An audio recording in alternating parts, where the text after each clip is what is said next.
또 내게 이르시되 너는 다시 그들이 행하는 바 다른 큰 가증한 일을 보리라 하시더라. 그가 또 나를 데리고 여호와의 전으로 들어가는 동굴에 이르시기로 보니 거기에 여인들이 앉아 방문수를 하여 행하더라. 그가 또 내게 이르시되 인자야 내가 그것을 보았느냐 너는 또 이보다 더 큰 가증한 일을 보리라 하시더라. 그가 또 나를 데리고 여호와의 성전 안뜰에 들어가시니라. 보라 여호와의 성전문 곧 현관과 제단 사이에서 약 25명이 여호와의 성전에 던지고 낯을 북쪽으로 향하여 북쪽 대안에 이르게 하더라. 또 내게 이르시되 인자야 내가 보았느냐 유다 족속이 여기에서 행한 가증한 일을 적다 하겠느냐 그들이 그 땅을 폭행으로 채우고 또다시 내 노여움을 일으키며 심지어 나뭇가지를 그 코에 두었느니라. 그러므로 나도 너로 갚아 불쌍히 여기지 아니하며 긍휼을 베풀지 아니하리니 그들이 큰 소리로 내 귀에 부르짖을지라도 내가 듣지 아니하리라. 아멘. 하나님이 에스겔에게 저 바벨론의 포로로 끌려가 있는 에스겔의 영을 들어 올리셔가지고 예루살렘으로 데리고 오셨어요. 그래서 참 안 봤으면 속이라도 편했을 악하고 더러운 일을 보게 하십니다. 질문 하나 합니다. 우리 지난주부터 이제 그 이야기를 듣고 있는데 왜 보여주셨을까요? 왜요? 에스겔이 얘기 와서 외칠 것도 아니고 그죠? 이 사람들을 가르칠 것도 아니고 에스겔이 할 수 있는 게 아무것도 없는데 왜 보여주셨을까요? 허무한 일인가요?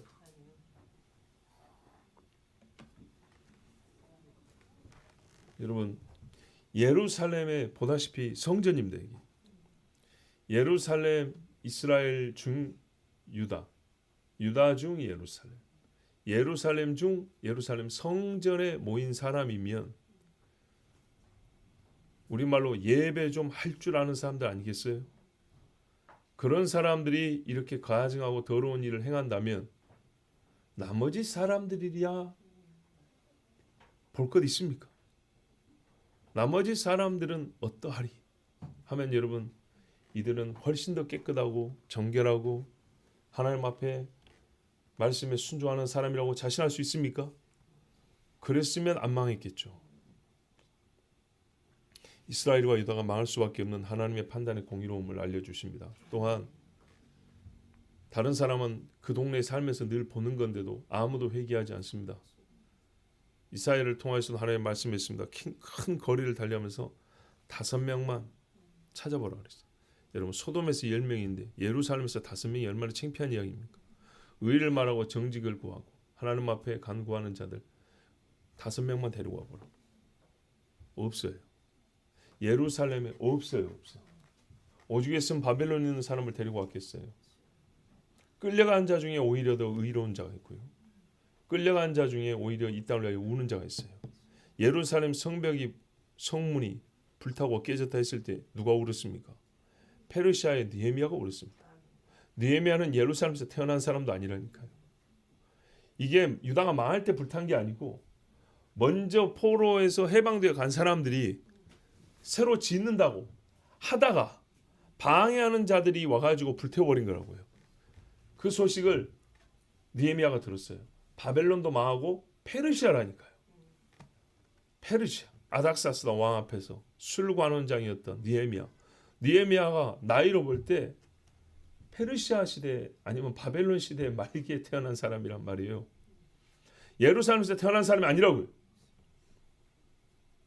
그런데 어떻게 그렇게 예루살렘을 살아가는지.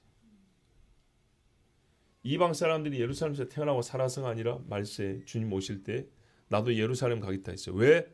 주의 말씀은 예루살렘에서 여호와께서 예루살렘을 만방의 빛으로 세우신다 했기 때문에 느헤미야는 하나님의 말씀을 알고 있기 때문에 느헤미야 이전에 누가 있었어요?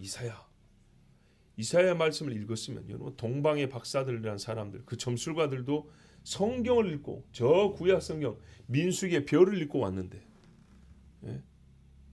이방에서 태어났었어도 말씀을 읽고 그 거룩한 지식이 있으니까 보지도 못한 예루살렘이 어떤 곳인 줄 알고 울었어요. 돌아가야겠다고. 자, 에스겔이 광경을 보면 그는 울어요. 에스겔이 이 광경을 보면 왜 하나님이 바벨론에서 나한테 이렇게 힘든 일을 시키는지 알 수가 있어요. 뭐라 했어요? 똥에다가 떡을 구워 먹으라 그랬죠. 아내가 죽어도 울지 말라 그랬죠. 밤에 피난 가듯이 이사를 시켰어요. 이게 뭐냐 했더니 유다 사람들이 도망가는 꼴이라 그랬어요. 근데 이거를 수백 킬로 떨어져 있는 바벨론에서 이걸 시킨단 말이죠. 예루살렘이 지금 어쩐지 몰라요. 근데 막상 와서 이렇게 이제 보면 어떻게 해요? 하나님이 왜 시킨지 알겠죠. 나라도 해야겠구나. 바벨론에서라도 외쳐야겠구나. 그 사명감이 불타오르겠죠. 바벨론에 있는 사람들 정신을 깨워서 나중에 돌아갈 수 있는 준비를 시켜야겠구나. 요셉이 형들을 깨우친 것처럼 말이죠. 오늘 이 말씀도 깨달을 자만 깨닫는 겁니다. 리더십 하는 사람은 느헤미야나 여호수아 보면 거기서 리더십만 배웁니다. 거룩한 하나님의 사람을 보지 못하고 만고불변의 진리를 듣고 행하는 사람을 보지 못하고 오늘 에스겔에서는 하나님이 심판하시는 그 시기에도 그 시간대에도 어떤 이는 우려할 사람이 있고요. 어떤 이는 하나님의 심판을 불의하다 할 때 옳다고 주장하는 사람이 있어야 돼요. 야, 이런 복 받을 때요. 이 복은 하나님이 주신 거라고 주장하기는 쉬워도 죽고 살육당하고 망한 이때 우리 하나님이 이렇게 망하게 하시는 하나님이라고. 야, 이거는 진짜요. 목이 10개가 아니면은 하기 어려운 소리입니다. 그러나 하나님의 심판도 외치는 자가 있어야 합니다. 반드시. 13절에 보십시오. 다른 큰 가증한 일, 갈수록 더하는 겁니다. 여호와 앞에 더럽고 부정한 일, 하나님을 향해 직접 모독하는 일 같은 것들을 가증하다 그럽니다. 예루살렘에서 이루고 있어요. 예루살렘. 하나님의 눈이 있고 보호자가 있고 이름이 있다 그랬어요. 하나님이 주신 평화가 있다 그랬어요. 약속의 땅 중에 약속의 자리입니다. 근데 여기서요. 다른. 여러분 너무 많아요. 한 가지가 있어도 안 되는데 다른이 너무 많아요. 아주 이해 쉽게 하면요. 한 남편에는 그렇죠. 너무 많아요. 그럼 돼야 안 돼요? 안 되죠. 너무 많고 다양한 형태의 죄가 예루살렘에 찾으면 찾을수록 나오는 거예요. 종이 쓰레기만 나오는 게 아니고 기저귀도 나오고 화장실 가기 싫어가지고 제가 싸놓은 똥도 나오고 별의별 게 다 나오는 거예요. 근데 이게 여러분 뿌리는 하나입니다. 에덴에서부터 강이 시작된 것처럼 이 우상 숭배와 악한 행실은요 하나에서 나왔어요. 그걸 이름하여 어디서 나왔다 하냐면 성경에는 그곳을 가르쳐줍니다. 어디입니까? 그 장소 바벨이죠. 바벨. 그래서 요한계시록까지 바벨이 이어집니다. 바벨의 정신을 이어받은 나라들, 바벨의 정신을 이어받은 제국들, 바벨로부터 시작해서 하고 싶었던 그 최종 목적을 이루고자 겉 이름은 바꿨지만 속은 여전히 바벨인 적그리스도의 제국. 자, 깊이 볼수록 더럽고 알수록 타락한 것이 인간입니다. 만물보다 부패한 것이 인간이다 할 때 여러분 우리는 확 들고 아이고 더럽네 이렇게 나올 줄 알죠. 그거는 본 것도 아니에요. 미국이나 중국 같은 러시아 같은 큰 나라 가가지고 한 일주일 여행하면 본 것입니까? 안 본 것입니까? 보기는 봤는데 안 본 거죠. 우리나라도 일주일 갖고는 택도 없죠. 근데요 말뜻만 더럽지. 그렇지 나도 이거 봐 더러워하면서 오 더럽네 이러면 안 되고요. 진짜 더러운 것은요 저기 정화조 뚜껑 열고 들어가가지고 구석구석 현미경으로 살펴보고 냄새도 악취 이러지 말고 그 모서리 냄새와 바닥 냄새와 천장 냄새를 구분할 수 있을 정도 냄새를 맡으면 그거 진짜로 더러운 걸 아는 거예요. 사람의 속이 그래요. 혀 밑바닥에 있는 더러움부터 창자 끄트머리에 있는 더러움까지 이루 말할 수가 없어요. 이게 인간이에요. 여러분 찾아낸 것보다 찾아내지 못한 더러움이 훨씬 많아요. 하나님은 꿈에서 가르쳐줍니다. 우리가 생시에 내 기도 다 알고 내 성질 더러운 거 다 고백한 것 같은데 꿈에 보면 말이죠. 하나님이 경고하여 교만을 없애서 사망이 아닌 생명을 옮긴다 그랬거든요. 내 실체가 보이는 게 얼마나 많은지 몰라요. 꿈의 삶을 경고하는 방식 중에 하나가 우리가 깨어있을 때 생각하지 못했던 나라는 존재가요 보여요. 예? 정신분석에서는 무의식 어쩌고저쩌고 하지만 그 속에는 영적인 의미, 하나님의 목적은 뭐냐면 나를 보여줍니다. 회개할 게 무지무지하게 많습니다. 그래서 하나님이 교만을 깨뜨린다 그랬죠? 기도하게 됩니다. 하나님 제 속에 이렇게 뱀이 드글드글했네요. 여러분 솔직히 진짜 했어요. 제가 사실 어제 새벽, 오늘 새벽이죠. 꿈 꿨는데 제 속에서 뱀 한 마리 나갔어요. 나는 그게 그렇게 심각한지 몰랐어요. 근데 알 수 없는 누군가가 천사였을 수도 있어요. 꿈에서 이 뱀 새끼를 죽이는 거예요. 이게 원래 들락날락 하는 거 아닌가요? 괜찮은가요? 내가 이 소리를 하고 있더라고요, 세상에. 여러분 설교하는 나는 그런 사람 아니잖아요. 그죠? 오늘 어떻게 주 예수 그리스도면 겨루시아 떠나 이런 사람이잖아요. 그런데도 뭐가 있더라고요? 뱀이 있더라고요. 큰 놈이었으면 몰랐을 건데 가느다랗게 긴 놈이 하나 있더라고요. 근데 그 놈이 지가 요렇게 하더니 나갔어요. 나는 그거를 죽여야 되는데 죽일 생각을 했는데 옆에 있는 어떤 의로운 자가 그걸 밟아 죽였어요. 그리고 저한테 가르쳐 줬어요. 이거는 죽여야 되는 거라고. 평시에 제가 설교한 거 아닌가요? 보세요. 나도 모르고 스스로 됐다 하지만은 우리 마음은 얼마나 부패하고 더럽고 이 더러운 귀신이 자리 잡고 있으며 들락날락하는지 여러분 깨우쳐야 돼요. 꿈으로 가르쳐 줬어요. 네가 입으로 크게 말하고 더러운 귀신아 예수의 명으로 떠나라 대적하라. 어제 우리 이거 공개되면 안 되니까 또 우리 유격대들하고 예배했단 말이죠. 거기서도 말씀이 뭐냐? 마귀를 대적하라 했어요. 그렇게 설교한 나에게 뭐가 있었다고요?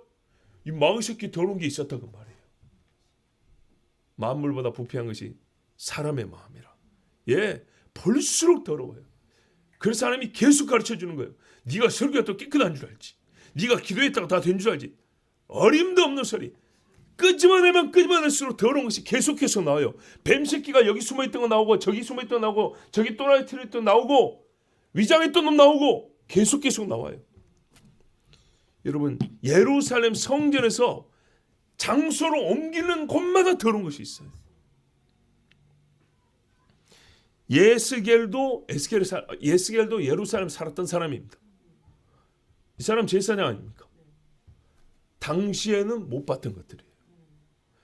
지금 포로로 끌려왔으면 남은 사람들도 잘해야 될 거 아니에요. 그런데 옛날보다 더 험한 거예요. 나라가 망할수록 더 험한 거예요. 14절을 보시면 여호와의 전으로 들어가는 북문에 얼마나 더러운 것이냐. 이거 끄집어내서 없애야 되는데 뭐가 보이냐 했더니 전으로 들어가는 북문이니까 들어간 건 아니에요. 문 앞에. 왜? 여자들은 못 들어가죠. 그래서 문 밖에 있는데 이 여자들이 뭐하냐. 담무스를 위하여 애곡하더라. 딱 봐도 담무스가 하나님은 아니죠. 제가 담무스에 관한 설교를 최소 3번 했습니다. 사순절을 주제로 해서 사순절의 정체하면서 3번 했어요. 3번. 최근에 한 게 19년인가 그러더라고요. 내용이 좀 어렵긴 했어요. 그래서 다시 한번 해야 되나 고민하다가 오늘 그렇게 14절만 길게 할 수 없어서 오늘은 간단하게 하는데 여러분 일단 보십시오. 여자들이요 성전으로 들어가는 북쪽으로 난 문 앞에 앉아서 울고 있습니다. 성전에 들어간 사람 앞에 예배하고 찬송을 불러야 되는데 수십 명의 여자들이 앉아서 아니면 수백 명의 여자들이 앉아서 울고 있다. 이거 예배를 방해하는 겁니까? 돕는 겁니까?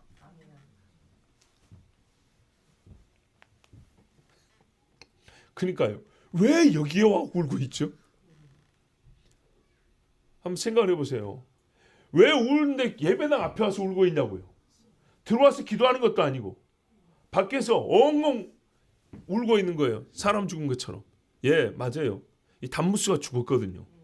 그래서 애곡이라 하잖아요. 위하여 애곡. 죽었다고 슬퍼서 우는 겁니다.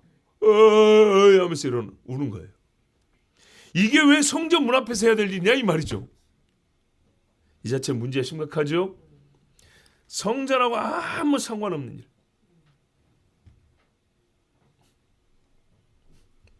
성전에서는 절대 해서는 안 되는 일. 그런데요, 여기서 했다는 것은 일부러 왔다는 거예요.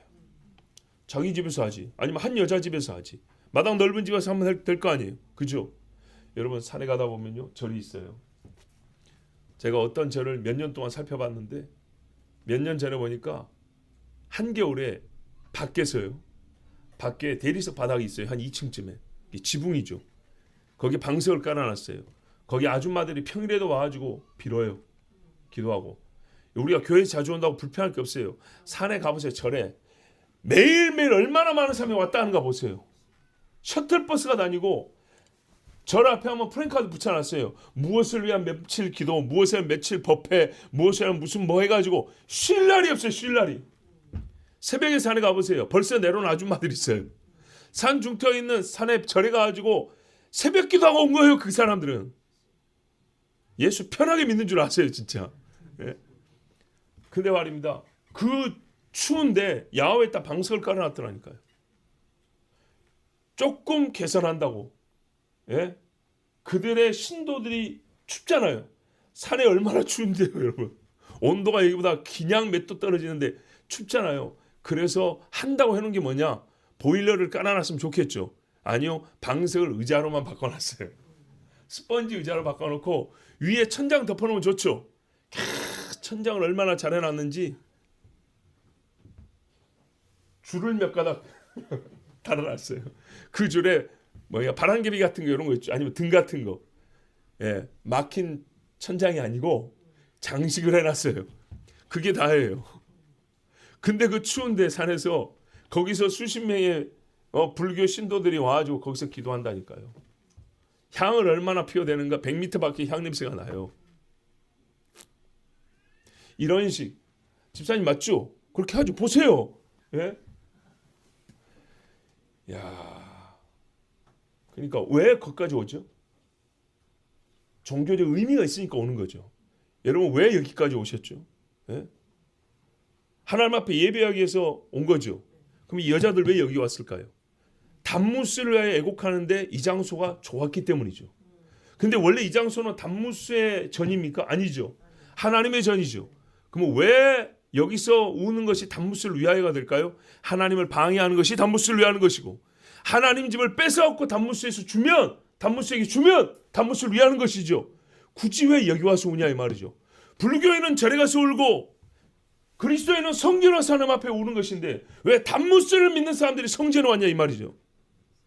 성전을 뺏겠다는 게 하는 게 뭐겠어요? 아니면 성전에 들어가서 예배하는 자들의 마음을 홀려서 우리처럼 단무스 하려 웁시다 이렇게 바꾸고자 하는 그런 마음이 아니고서야 왜 미쳤다고 성전에 왔냐 이 말이죠. 이게 어디라고요? 예루살렘. 예루살렘 여자들. 근데 문제는 막는 남자가 없어요. 하와가 따먹는데 아담이 안 말려요. 이 여자들이 우는 모습을 보고 남자들이 성전에 나와서 신앙심이 굳어졌을까요? 흐트러졌을까요? 흐트러지죠. 마음을 뺏고자 할 때 이 여자들이 다 소곤하게 울었을까요? 아니죠. 신체 노출합니다. 예루살렘 성전에 창기의 집이 있다고 그랬습니다. 남창의 집도 있고 여창의 집도 있습니다. 그러면 이 여자들의 행색이나 몸짓이나 경건한 마음으로 염소 몰고 가던 남자들이 눈이 힐끗힐끗 돌아가가지고 어떻게 될까요? 큰일 나겠죠. 제가 옛날에 청년들한테 그랬어요.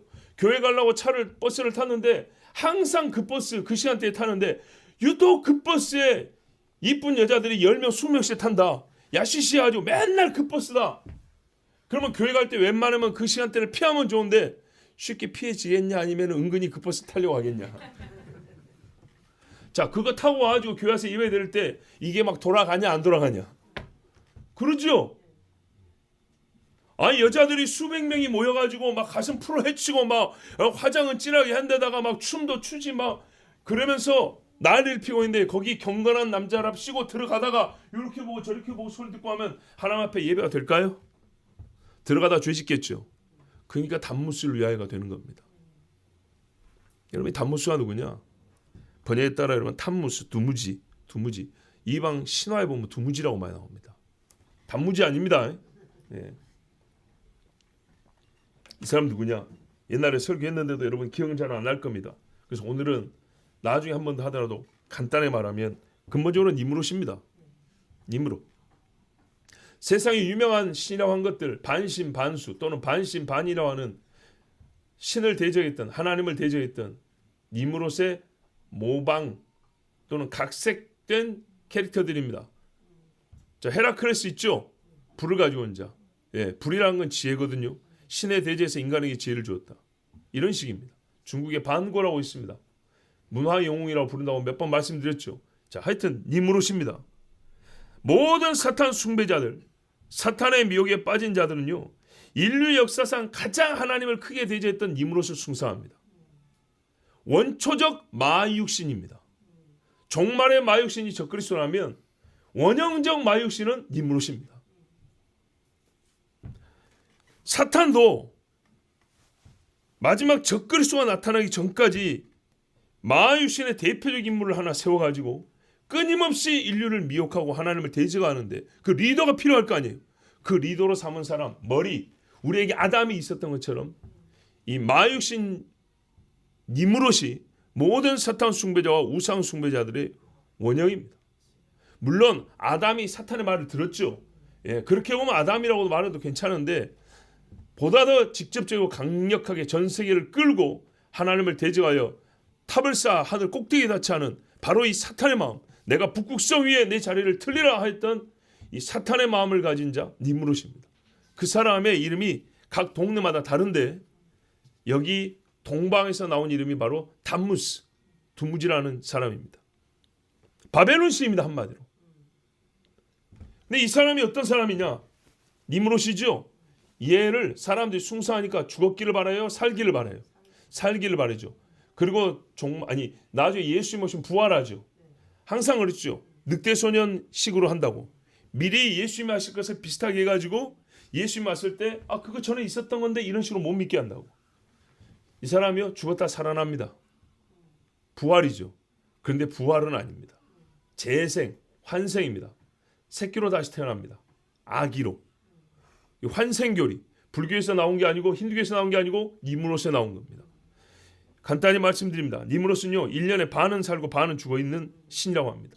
그래서 태양 숭배와 관계 있습니다. 태양이 힘이 있을 때, 힘이 약할 때. 그래서 니무롯과 태양 숭배는 연결되어 있습니다. 동지가 지나면 어떻게 됩니까? 해가 길어지죠. 춘불이 되면 반반이죠. 하지가 되면 해가 제일 길어지죠. 요때 요 여름이 니무롯의 시기입니다. 동지가 지나면 해가 길어질 때쯤 이제 니무롯이 다시 태어날 준비를 합니다.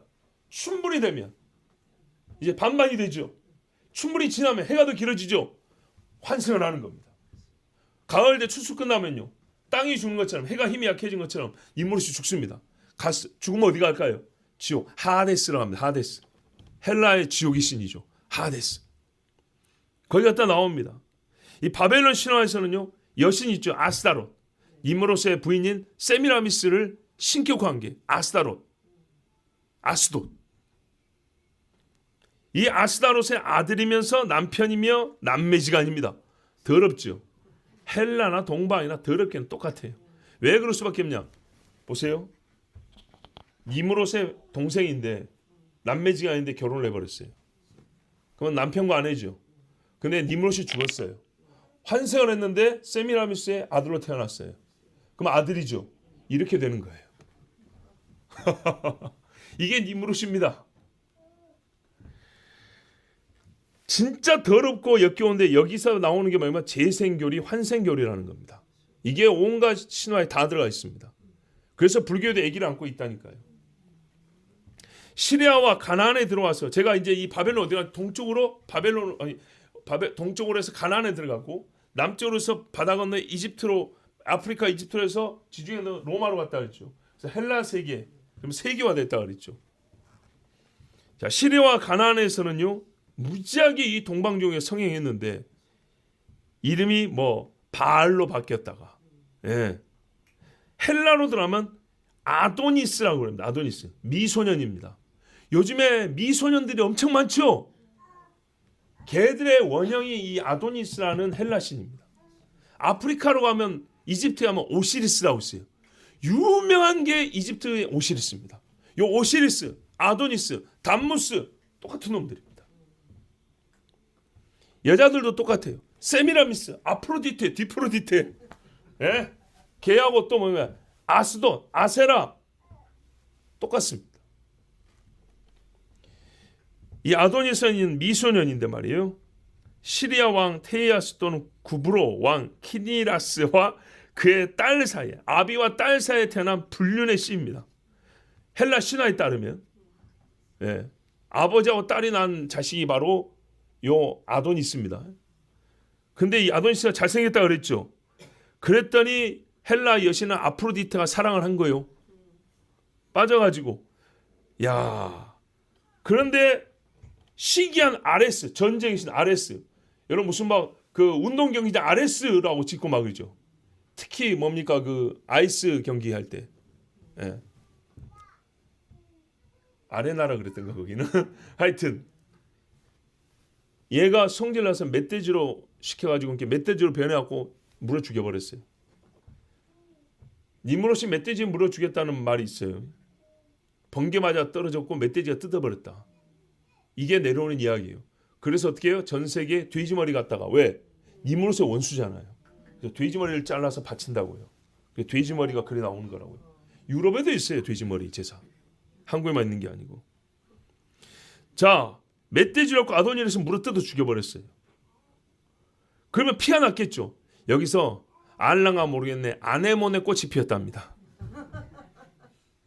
아프로디테가 슬펐죠. 자기 남편이 죽었으니까. 그 흘린 피눈물에 장미꽃이 피었다는 게 헬라 신화입니다. 그리고 여러분 이 아도니스를요. 서아시아, 시리아식으로 바꾼 이름이 뭔지 압니까? 놀라지 마세요. 나아만입니다. 자기 신의 이름을 딴 거예요. 나아만. 담무스의 시리아식 이름이에요. 헬라식 이름 아도니스. 이집트식 오시리스. 자, 그러면 남편 아도니스가 죽었으니까 아프로디테 부인이 엄청나게 슬펐겠죠.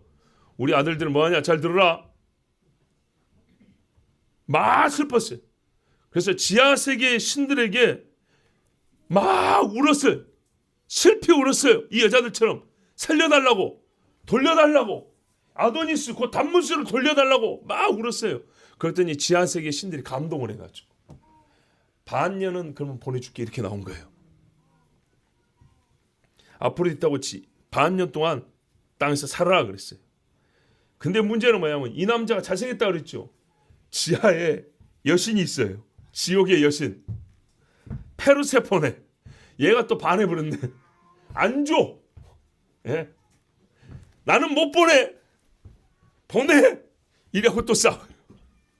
이 헬라는 게 에로스가 얼마나 강한지. 예? 야. 그래가지고요. 싸우니까 이 페르세포네 지하 여신의 아버지가 제우스거든요. 아버지가 중재합니다. 너무 그러지 말고 반반씩 나눠 가져라. 이렇게 한 겁니다. 반년은 땅에 올라와 아프로디테의 남편이고 반년은 지하세계 페르세포네의 남편이고. 기가 막히죠. 여러분 이런 게 헬라 신화라는 겁니다. 그게 무슨 읽을만 하다고 읽고 막 그 감동을 받았니 뭐 세계 문학이니 뭐 세계 정신이 이러고 있어요. 그래서 바울이 뭐라 했어요? 허탄한 신화와 족보에 창념치 마라 그랬죠. 더럽기 그지없어요. 자, 이 아도니스 니무롯의 변형인 담무스를 위하여 애곡한다. 이게 왜 우냐? 이제 알겠죠? 살려달라고 우리의 사랑하는 연인 미소년 담무스를 보내주세요 하고 우는 거예요. 언제 울었을까요? 겨울에 울까요? 여름에 울까요? 당연히 겨울에 울죠. 그죠? 근데 반년 동안 울기는 힘들잖아요. 그래서 40일 울어요. 40일. 근데 언제 몇째 달 울면 좋을까요? 여름이 딱 시작되기 직전에 울어야겠죠. 그죠? 그래서 봄에 울어요. 예루살렘에서 6월에 울었다 했어요. 6월에.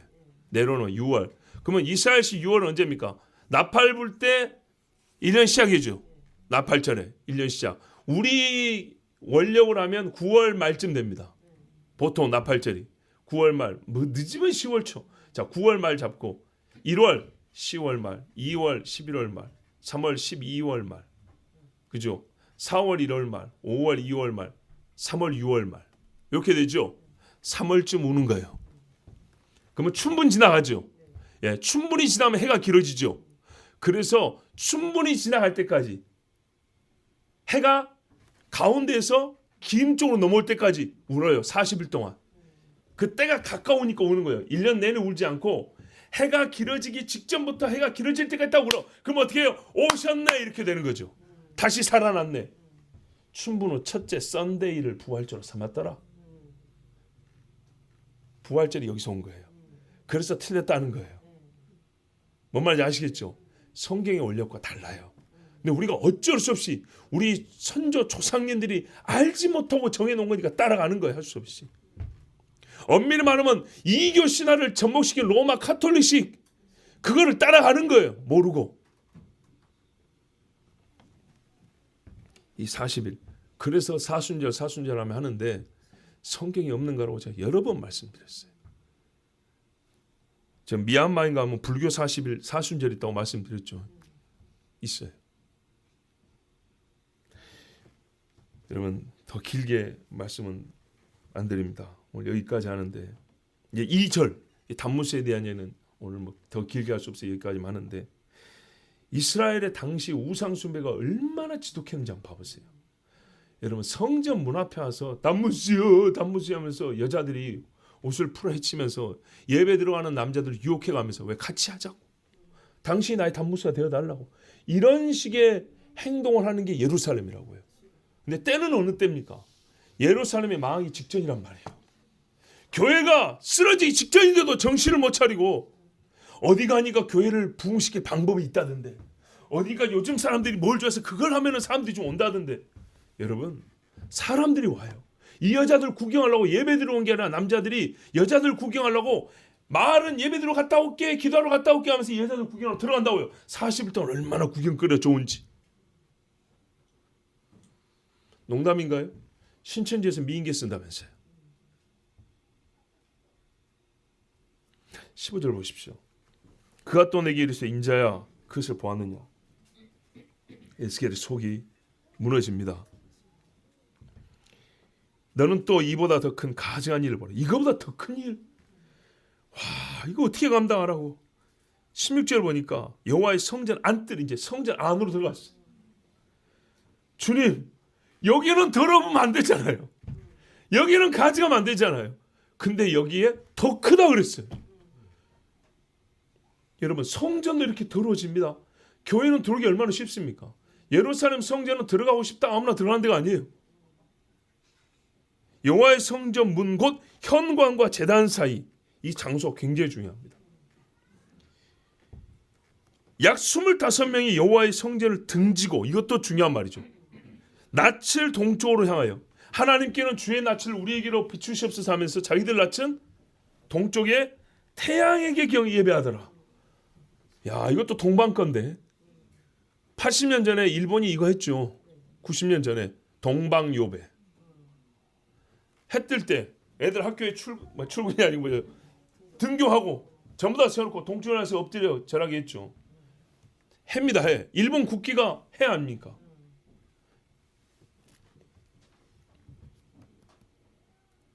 야 남자들이 있는 곳입니다. 그 중에서 더 깊고 더 거룩한 곳입니다. 장소적으로 볼 때 더 거룩한 일을 해야 하는 곳입니다. 그래서 여러분 장소가 어디냐에 따라서 우리의 죄는 더 악해질 수도 있습니다. 음행을 음란한 곳에서 하면 그것도 죄긴 죄지만 음행을 거룩한 곳에서 하면요. 거룩한 곳을 더럽히는 죄까지 있는 거죠. 그런데 여러분 장소도 중요하지만 사람이 더 거룩해야 한다면 더 큰 죄가 되겠죠. 제사장이 음행을 하면 더 큰 죄가 되겠죠. 여러분 요엘 2장 17절을 보면 여호와께 수종드는 제사장들은 낭실과 단 사이에서 울며 이르기를. 여기는 하나님 뭐라냐면요. 여기 현관과 제단 사이라고 했죠. 여기를 요엘에서는 낭실과 제단 사이라고 다르게 말했는데 바로 그 자리입니다. 이 자리가 어떤 자리냐? 요엘에 보면 하나님 이렇게 말했어요. 이 자리에서 제사장들은 모여서 회개 기도하라 그랬어요. 회개 기도하는 자리입니다. 여기가 원래 제사장들 하나님 앞에 뭐라냐? 여호와여 주의 백성을 긍휼히 여기소서. 주의 기업으로 욕되게 하여 열국들로 그들을 관할하지 못하게 하옵소서. 어찌하여 이방인으로 그들 하나님이 어디 있느냐 말하게 하겠나이까 할지어다. 여호와께 수용되는 제사장들은 낭실과 단사에서 울며 이렇게 기도할지어다. 이곳이에요. 그럼 여기서 기도했을까요? 기도했으면 가지 않다 소리 안 했겠지. 25명이 동쪽에. 야, 이 25명이 누구냐? 왜 제사장이라고 말하냐? 여러분, 아론이 아들 4명 있었어요. 나답과 아비후는 자식 없이 죽었습니다. 그 중에 남은 게 엘라살과 이다말입니다. 엘라살과 이다말인데 다윗 때 24반차를 정하였죠. 그때 보니까 엘라살이 자손이 많아요. 16명. 이다말이 자손이 적어요. 8명. 24명. 대제사장 포함 25명. 제사장들이. 배 에봇을 입은 자들이 이치싸웠어요. 일찍 출근해가지고 제사장 새끼들 말고 말이죠. 큰 제사장 25명이 와가지고 뭐합니까?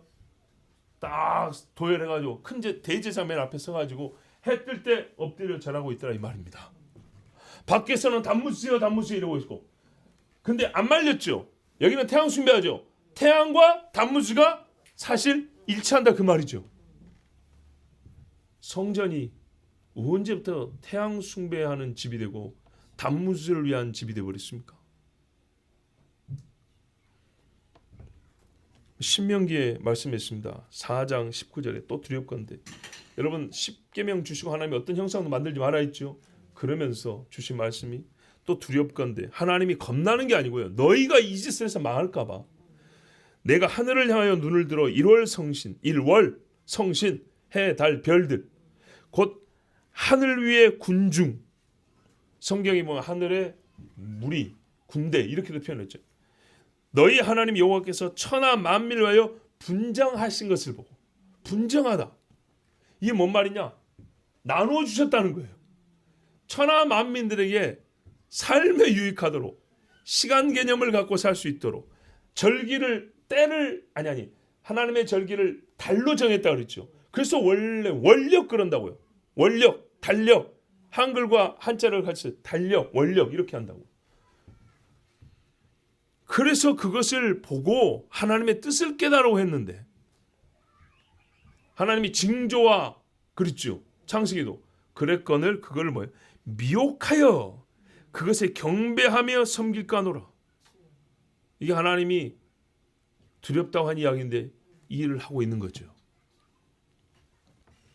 참 많이 말씀드렸어요. 인간이 하나님 외에 다른 걸 섬긴다면 뭐부터 섬긴다고요? 해부터. 제일 큰 것부터. 제일 강한 것. 우리의 생사화복을 쥐고 있는 것처럼 보이는 것. 그리고 내가 손댈 수 없는 것. 그것은 나에게 영향을 미치나 나는 그것에 영향을 미칠 수 없는 절대적 힘을 가진 것. 그래서 해부터, 그 다음에 달, 그 다음 별, 그 다음에 거대한 산, 큰 바다, 내가 건들 수 없는 이 대지 땅, 점점 작게 들어가서 바퀴벌레까지. 그런데 궁극적으로 이게 다 사단이 쓰는 도구들이고 결국에는 사단 숭배하게 만드는 겁니다. 다 피조물들 아닙니까? 이 태양 숭배가 얼마나 오래됐냐? 에스겔 때도 오래됐지만 누굽니까? 욥. 네. 욥기에 보면 언제 태양의 빛남과 달의 명랑하게 운행되는 것을 보고 내 마음이 가만히 유혹되어 손에 입맞추었던가. 이거 봐보세요. 이것만 봐도 유혹이 된다는 거. 와 멋지다. 아름답다. 와 저 강렬한 태양. 이런다니까요. 이래서 거기 엎드린다는 겁니다. 내가 안 했대요. 그런 짓 안 했대요. 여러분 은밀히 행해도 부끄럽거늘 버젓이 대놓고 제사장 드리고 있습니다. 자 그런 다음에 오늘 하루 업무 시작하세요. 속 끌고 오시게나. 잡아가지고 여호와여 받으시옵소서. 받겠습니까? 하나님을 천천의 수양인들 내가 받겠냐? 예? 만만의 수소의 기름이들 내가 받겠냐? 그 성결에 들어온 사람들이 뭘 봅니까 지금? 그럼 이 사람들이 태양 숭배를 배우고 오는 것밖에 더 되지 않겠습니까? 하나님의 성전을 등 뒤에 놨다. 하나님이 뒤에 있습니다. 성경에 항상 여호와의 말씀을 뒤로 던지는 자들이라고 했어요. 태양을 향하여 얼굴을 갖췄다는 거예요. 태양에게 은총을 받겠다는 거. 그 빛을 받겠다는 거죠. 제가 가끔 야외에서 찬송하면서 해질 때 찬양할 때가 있습니다. 그러면 카메라 이렇게 들고 하면서 해를 쫙 비춘단 말이에요. 내 의도는 이 아름다운 자연 환경을 주신 하나님, 저 해를 운행하시고 저물 때 이 참 멋진 광경을 만드신 하나님을 찬양하고자 그렇게 하는 것인데, 문득 말이죠, 홍내가 지금 태양을 높이는 거 아닌가라는 생각이 문득 들어요. 그래서 살짝 돌립니다. 조심한다고. 내 의도가 전혀 그게 아니지만 조심한다고. 성경 뭐랬어요?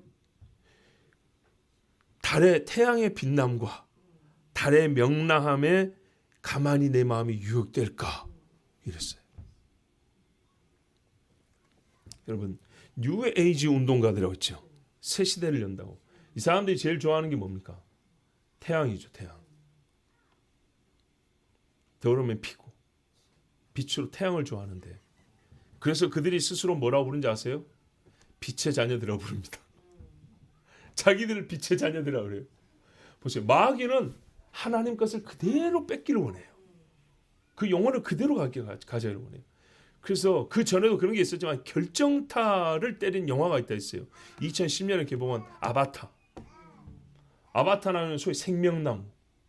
빛이 팍 나는 나무가 있어요. 거기에 꼬리 달린 사람들이, 사람도 아니죠, 꼬리 달린 것들이 갖고 꼬리를 연결해요. 그래서 어떻게 생명과 생명을 이어요. 죽은 자를 살려요. 이게 힌두교 의식이에요. 힌두교 정신이라고 해요. 그거에 사람들이 환장을 했어요. 이른바 이게 서양 북부 유럽 북부에서 나오는 신화에서 말하는 미드그라시라 그래요. 이거에 대해서 우리 저기 신군이 잘 알더라고요. 여러 책들을 읽어봐가지고 내가 얘기했더니 바로 알아먹더라고요. 세계 사람들 생명을 주는 생명나무라는 거예요. 이게 이방 신화에 있어요. 어디서 왔을까요? 성경에서 본따 온 거예요. 근데 놀라운 건 거기에 뱀이 들고 있어요. 중국의 통천신수, 하늘과 통하는 신성한 나무, 거기 어떻게 됐냐? 이거 선악과를 형성한 거거든요. 나무가 엄청 큽니다. 이렇게 지나가다 따먹을 수 있는 높이가 아니에요. 커요. 이파리도 이렇게 갖고요, 열매를 이렇게 덮고 있어요. 가시가 이렇게 나 있어요. 손 잘 못 대게. 부리가 이만한 새가 그냥 앉아 지키고 있어요. 이거 쉽게 따먹을 수 있는 게 아니에요. 그런데요, 그 청동으로 만든 그 나무 형상화한 건데 뱀이 큰 게 밑에서 이러고 있어요. 유럽 신화에도 그 나무들에 뱀들이 이러고 다 있어요. 여러분, 이 모티브, 이게 다 어디서 왔을까요? 성경에서 온 거죠. 공통돼요. 공통. 인류 공통의 정신유산 다 알고 있어요. 그러나 하나님은 섬기지 않습니다. 그 뱀의 정신을 가질 뿐이지. 태양의 자식, 하나님의 자녀들을 흉내내며 조롱하듯 빛의 자녀라고 자기들을 그렇게 부릅니다. 여러분, 레위기 21장 4절에 제사장은 그의 백성의 어른인즉 자신을 더럽혀 속되게 하지 말라 그랬어요. 말라기 2장 1절 이하에 보면 너희 제사장들아, 이제 너에게 이같이 명령하노라. 만군의 여호와가 이르노라. 너희가 만일 듣지 아니하며 마음에 두지 아니하며 내 이름을 영화롭게 하지 아니하면 내가 너에게 저주를 내리리라 그랬어요. 원래 내가 레위와 약속을 세웠는데 너희가 그걸 깼다 그 말이에요. 원래 레위하고는 생명과 평강의 언약을 줬는데 너희 자손들이 레위와 언약을 깨는구나. 내가 이것으로 그에게 준 것은, 레위에게 준 것은 그로 경외하게 하려 함이라. 그가 나를 경외하고 내 이름을 두려워하였으며 입에는 진리법이 있었고 그 입술에는 불의함이 없었으며 그가 화평과 정직한 중에서 나와 동행하며 많은 사람을 돌이켜 죄악에서 떠나게 하였느니라. 레위 족속이 이렇게 했다는 거예요. 여러분, 그 시내산 앞에서 금송아지 사건 아시죠? 이거 똑같은 거거든요. 이 바알, 이 니므롯을 송아지 힘으로 상징하거든요. 예, 그 뿔. 근데 그때 비느하스가, 예, 아론의 손자 비느하스가 한 거, 그걸 레위 족속이 칼을 차고 여호와를 하는 열심으로 하나님의 심판을 행했죠. 그렇죠? 그래서 하나님의 언약을 맺었는데 그 언약의 내용이 그거였다는 거예요. 생명과 평강인데 왜 그렇게 했냐? 왜 언약을 줬냐? 그가 나를 경외하여 내 이름을 두려워하였고 입에는 진리의 법이 있었고 입술에는 불의함이 없었고 화평과 정직한 중에서 나와 동행하여 많은 사람을 돌이켜 죄악에서 떠나게 하였느니라. 이게 제사장이란 말이죠. 대저 제사장의 입술은 지식을 지켜야겠고 사람들이 그 입에서 율법을 구하게 되어야 할 것이니 제사장은 만군의 여호와의 사자가 되면을. 근데 이 정신 나간 사람들 보세요. 너희는 정도에서 떠나 바른 길에서 떠나 많은 사람으로 율법에 거치게 하도다. 나 만군의 여호와가 이르노니 너희가 레위의 언약을 파하였느니라. 지금 이 짓을 하고 있으니 하나님이 이렇게 말씀 안 할 수가 있습니까?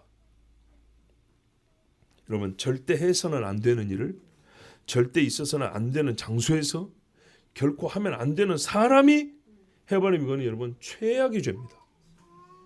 한마디로 용서가 안 되는 죄입니다.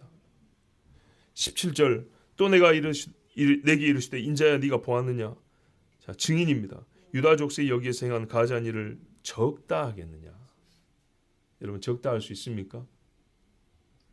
그들이 그 땅을 폭행으로 채우고 또 다시 내 노여움을 일으키며 심지어 나뭇가지를 그 코에 두었느니라. 진짜 이렇게 죄 지은 사람은요, 단언컨대 하나님을 모르는 자와 주를 저주하는 자들입니다. 성령이 없습니다. 여러분, 성경에 로마서에 말하였어요. 유대인들 참 모자라고 덜 떨어진 사람들 하면서도 유대인의 나음이 무엇이냐. 그들 율법이 있고 언약이 있고 제사장이 있고 예배가 있고 그랬죠. 그걸 싹 버린 사람들이에요. 유대인의 나음을 스스로 버린 사람들이에요. 그들에게 뭘 하나님이 더해주리요. 벌하는 것이 마땅하지 않습니까? 마땅한 거예요. 폭행이 또 있다 그랬어요. 폭력, 최초의 범죄자 가인의 죄입니다. 자기 동생을 어떻게 했어요? 때려 죽였어요. 우상 숭배자들이요, 하나님을 경외하는 자들에게 행하는 모든 행위를 한마디로 지배하면 폭력입니다. 그렇지 않습니까? 모든 고문이 여기 들어가고요, 진짜 몽둥이질이 여기 들어가고요, 그들의 재산과 가옥을 부셔버린 게 여기 들어가고요, 거룩한 일을 더럽게 하는 자들은요 반드시 자기보다 의로운 자들을 핍박하여 때립니다. 여기서 말하는 이 폭행은 의로운 자들에 대한 행위입니다. 거룩을 저버린 자들은요 의로운 자를 칩니다. 거룩한 자들은요 의로운 자를 친구로 삼습니다. 거룩하신 하나님을 망령되 일컫는 사람은 하나님을 섬기는 의로운 자들도요 때린다고요. 마지막 때에는요 노아의 때와 같다 그랬죠. 폭력과 폭행이 난무합니다. 불법이 횡행한다 그랬어요. 신호등이 없어요. 불법이 돌아다니는데 신호등이 없어요. 정지가 안 돼요. 나뭇가지, 이름하여 태양목이라고 합니다. 여러분, 히스기야 시대 때 요시야 이때 뭐냐면 태양수레가 있었다 그랬어요. 여러분, 태양수레. 놀랍게도 저 바티칸에 하면요 태양 숭배하는 뭐가 있냐, 오벨리스크가 있어요. 미국 의사당 앞에 가면 하얀 대리석 기둥이 있거든요. 뾰족하게 올라가, 이렇게 쫙 올라가 매끈하게 끝으로 이렇게 떡 된 거. 이 첨탑이 뾰족하게 태양을 향해 되어 있는데 이게 원래 이집트에서 가져온 겁니다. 그 흉내내서 만든 겁니다. 미국이 기독교 국가지만 여러분 알아야 됩니다. 추수감사 주일을 지켜 하나님께 예배한 자들이 있고요. 그 추수로 술 만들어서 축제한 사람이 있었어요. 동시대에. 이 두 문화가 함께 공존한 데가 미국입니다.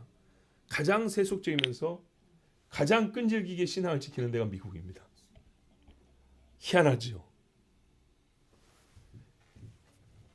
지금도 우리보다 훨씬 잘 믿는 사람이 미국에 많고요.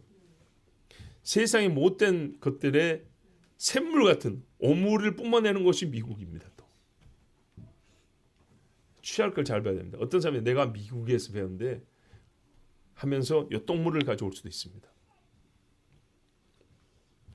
예루살렘에 태양목이 있었어요. 태양수레, 태양 앞에 달려가는 마차 말이죠. 나뭇가지를 코에 댔다 돼 있죠. 나뭇가지는 냄새 맡았다는 건 될 수 있죠. 근데 계속 이러고 있을 수 없잖아요. 입에 물어요. 입에 이렇게 물면은 나뭇가지가 입에 물으니까 코 앞에 있는 거죠. 이렇게 이파리다. 요렇게 했다는 거예요. 나뭇가지를 입에 물고 이렇게 했다는 거예요. 왜? 나뭇가지는 왜? 생명이잖아요. 생명. 태양으로부터 생명을 받아 산다 그 말이에요. 나무가 자라는 것처럼 만물이 소생한다. 태양의 힘으로. 그래서 그 상징으로 나뭇가지를 입에 물어요. 그러면 향도 좋고, 그죠? 그리고 코앞에 딱 있는 거예요. 근데 하나님 보시는 이거는요, 종일 타는 연교 같은 거죠.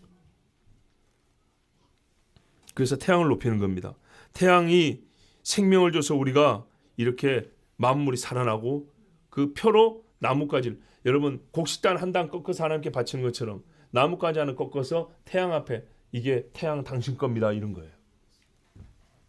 그래서 여러분 니무롯을 뭐라고 부르는지 아십니까? 다른 이름으로 가지 사람 그럽니다. 요리에 먹는 가지가 아니고 나뭇가지 사람. 나뭇가지 사람. 근데 성경에 이 이름이 또 있죠. 넷제르. 이세주기에 싹이 나며 그의 산 가지가 나리니 나사렛 사람이라 불리리라. 예수님 이야기입니다. 이걸 그대로 따옵니다.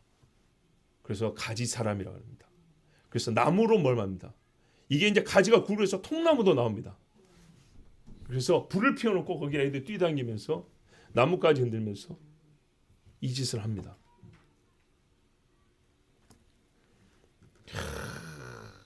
나뭇가지 향이 좋다 그랬죠. 한 가지만 무는 게 아닙니다. 좋은 향 나는 걸 뭅니다. 성경의 출애굽기에도 보면 그제 우리 지난주에 말씀드렸죠. 30장에 하나님이 제사에 쓰는 관유하고 하나님 성막 안에 두는 향하고 두 가지는요, 정확하게 그 재료와 비율을 가르쳐 줍니다. 제조법을 가르쳐 주고 절대 사람이 맡으려고 만들지 말라. 그래서 죽여버린다 그랬어요. 그건 내 것이라 그랬어요. 근데 여러분 봐보세요. 세상에 귀신을 숭배하는 소위 축제라고 하는 것들이 많아요. 화환이 안 빠집니다. 화환 엄청나게 많이 나옵니다. 꽃과 귀신과는 그 이름부터 얼마나 연결된 게 많은지 모릅니다. 향도 내 것이요 가져가겠다는 겁니다. 조심하세요, 여러분. 예수님을 흉내내고 그 이름을 앞서 가로채고 수많은 전설에서 가짜 모형, 예수님의 모형인 가짜 사탄의 마유신전 인물들, 이것들을 만들어내 가지고 나중에 예수님이 이세주기에서 난 가지로 오셨을 때 못 알아보게 하거나 비웃게 만듭니다. 그 가지 우리가 진작부터 알고 있었던 우리 신인데, 이렇게 만들어버린 겁니다. 동정녀 탄생도 그렇다 했죠. 온갖 짐승에서 난 기괴하게 태어난 사람이 많아요. 아르세 태어난 사람이 얼마나 많은지 몰라요. 예수님의 동정녀 탄생을 비웃게 만드는 겁니다. 그러므로 18절 아니하고 아니함이 아니하리라, 봐주지 아니하리라, 용서하지 아니하리라, 듣지 아니하리라.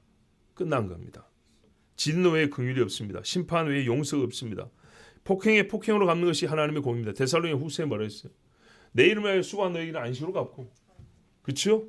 예수를 모르는 자와 믿지 않는 자에는 형벌로 갚는 것이 하나님의 공이라고 그랬어요. 하나님을 멸시한 자들은 멸시로 갚는 것이 하나님의 공입니다. 어느 정도냐? 부르짖어도 듣지 않는다 그랬어요. 왜? 여전히 죄 지으면서 그런단 말이에요. 죄 지으면서 힘드니까 살려주세요. 이 두 소리 같이 나와요. 안 들어요. 또 하나는 여러분 이런 말씀이 있죠. 땅에서 부르짖는 소리가 들린다 그랬죠. 이 소리가 더 커요. 너희가 죄 지어가지고 부르짖는 땅에서 갚아주십시오, 갚아주십시오 하는 소리가 훨씬 크다고요. 왜 아벨의 피를 갚아달라는 소리가 이렇게 크냐? 가인아, 요한계시록 보세요. 하나님의 보좌 앞에 사람이 주여 우리의 피값을 갚아주지 아니하시려 어느 때까지 하시려나이까? 그런데서 조금만 기다려라 그랬어요. 갚아준다고. 이 사람들이 부르지만 안 듣습니다. 하나님이 죄를 지면서 내는 소리 들리지도 않습니다. 올라오지도 않아요.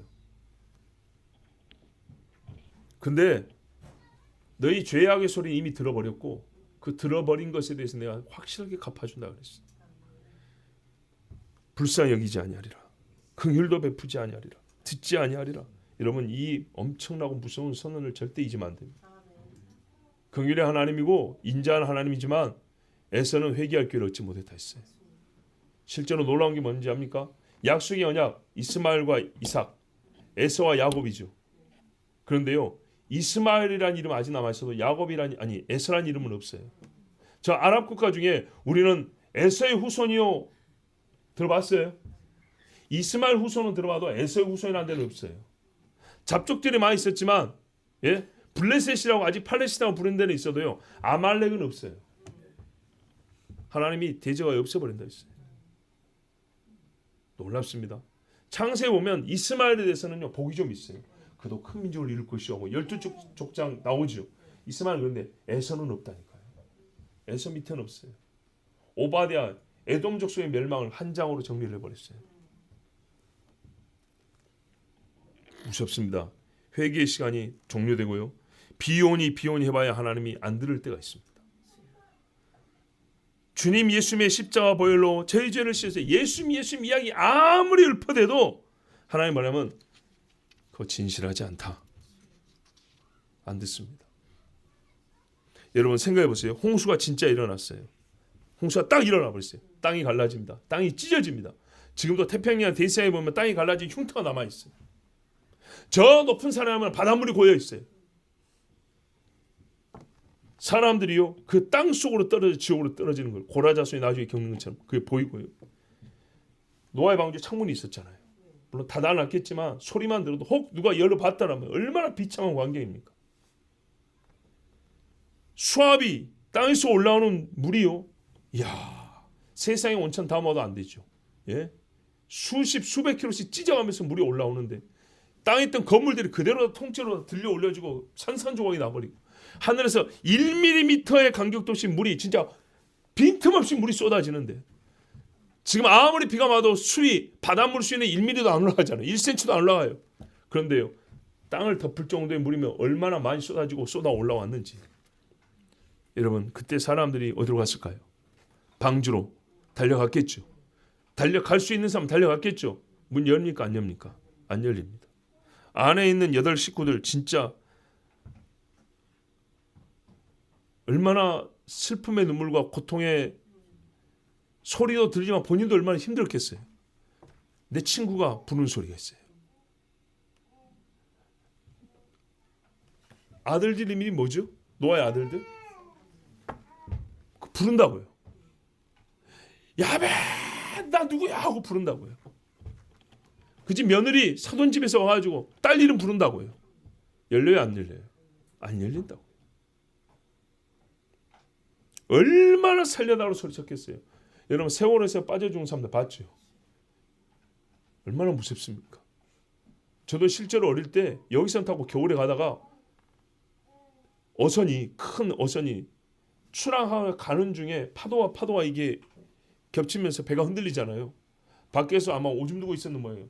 떨어져서 사람 죽는 걸 직접 봤어요. 겨울에 바다에서. 살리고 싶어서 여기선 조타실 가서 우리 그때 초등학교 4학년인데 선장님한테 말하고 배 돌려가지고 선원들이 막 없어요.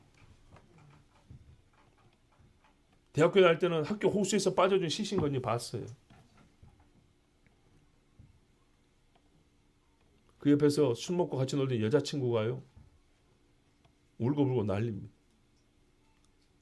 장난인지 기분 나빠서인지 구두를 그 물에 더 던졌는데 술 먹다가 남자친구가 그거 건진다고 들어갔다가 빠져 죽은 거예요. 여러분 그거하고 비교할 수가 없어요. 노아의 식구들이 경험했을 그 고통, 밖에서 부르짖는 소리. 그러나 여러분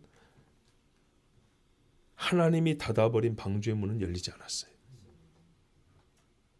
듣지 아니하리라. 요나 2장 8절에 거짓되고 헛된 것을 숭상하는 모든 자는 자기에게 베푸신 은혜를 버렸사오나 그랬어요. 하나님의 모든 은혜를 버린 사람들이에요. 헛된 것을 숭배하는 사람들은. 그래서 그들이 하나님의 은혜가 없어요. 긍휼을 베풀지 아니하리라. 여러분 잘 들으세요. 은혜를 버린 자에게 줄 은혜는 없습니다. 그러므로 나도 분노로 갚아 불쌍히 여기지 아니하며 긍휼을 베풀지도 아니하리니 그들이 큰 소리로 내 귀에 부르짖을지라도 내가 듣지 아니하리라. 주여 주여 한다 그랬죠. 불법을 행한 자들아 내가 너희를 도무지 모른다 알지 못한다 그랬습니다. 똑같은 말씀이에요. 구약이나 신약이나 하나님은 똑같은 하나님이에요. 여러분 하나님께요 성경이 이미 결정된 것을 바꿔달라고 그런 기도하지 마세요. 결정된 상황 속에 은혜가 있거든요. 내가 그 은혜, 결정된 은혜 안에 있게 해달라고 기도해야지 이거를 바꿔달라고 기도하지 마세요. 감히 하나님이 정한 일을 바꿀 수 있다고 계산하고 은근히 기대하지 마세요. 자빠질 겁니다.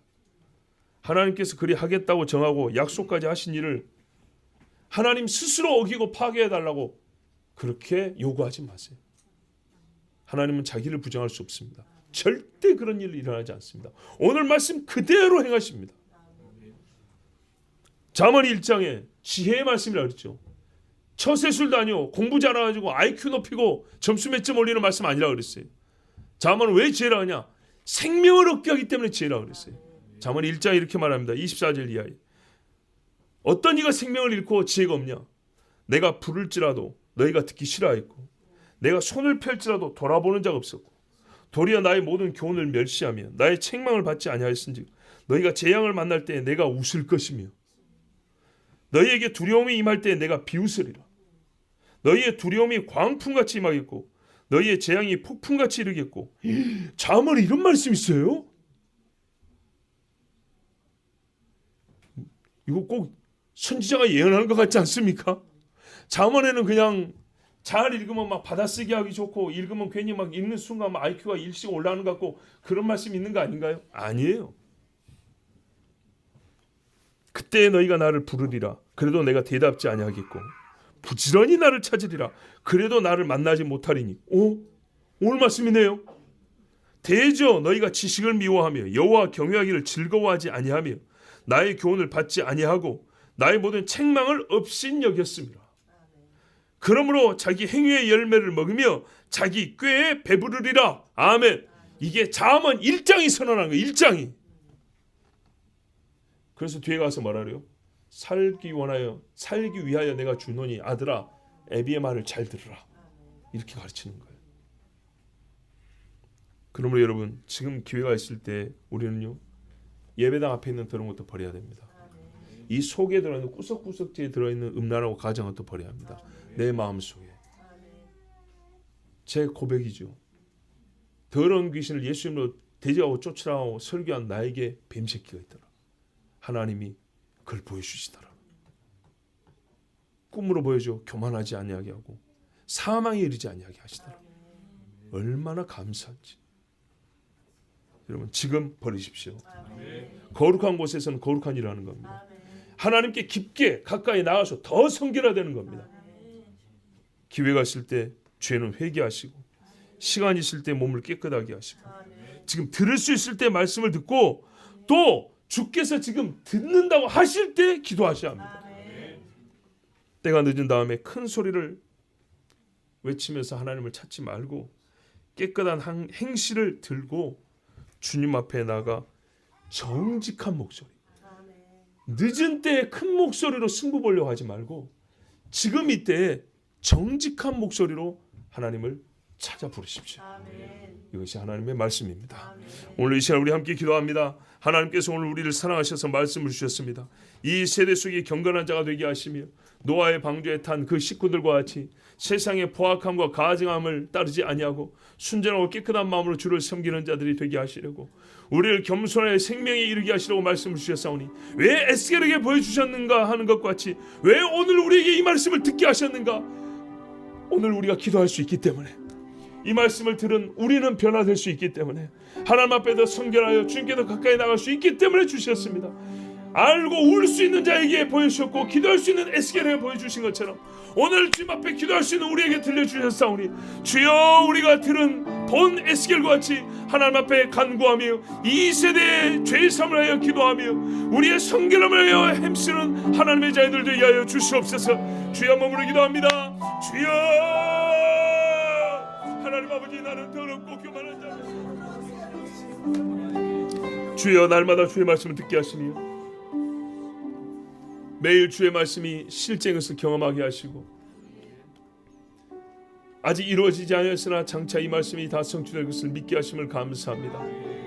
그럼에도 불구하고 의심이 솟아날 때가 있으며 아름다운 것을 보면 그것을 손잡고 싶고 무서운 것을 보면 거기에 무릎을 꿇고 싶고 탐나는 것을 보면 잠시 십자가는 뒤로 던져버리고 싶고 사람의 좋은 소리를 듣기 위하여 성경은 방에 가둬놓고 싶고 이것이 우리의 죄입니다. 아버지 용서하여 주시옵소서.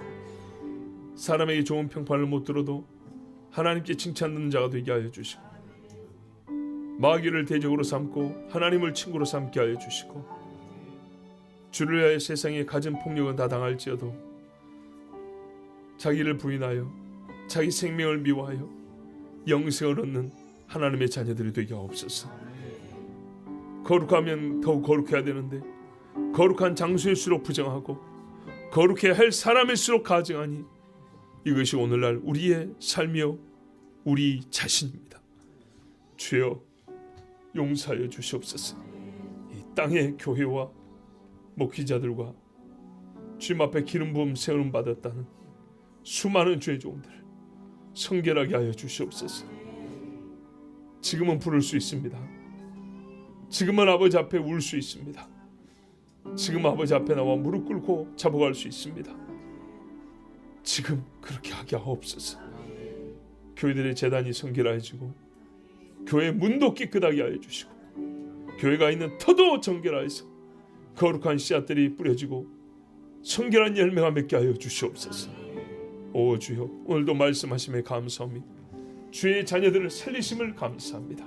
우리 주 예수 그리스도의 이름으로 기도하옵나이다. 아멘.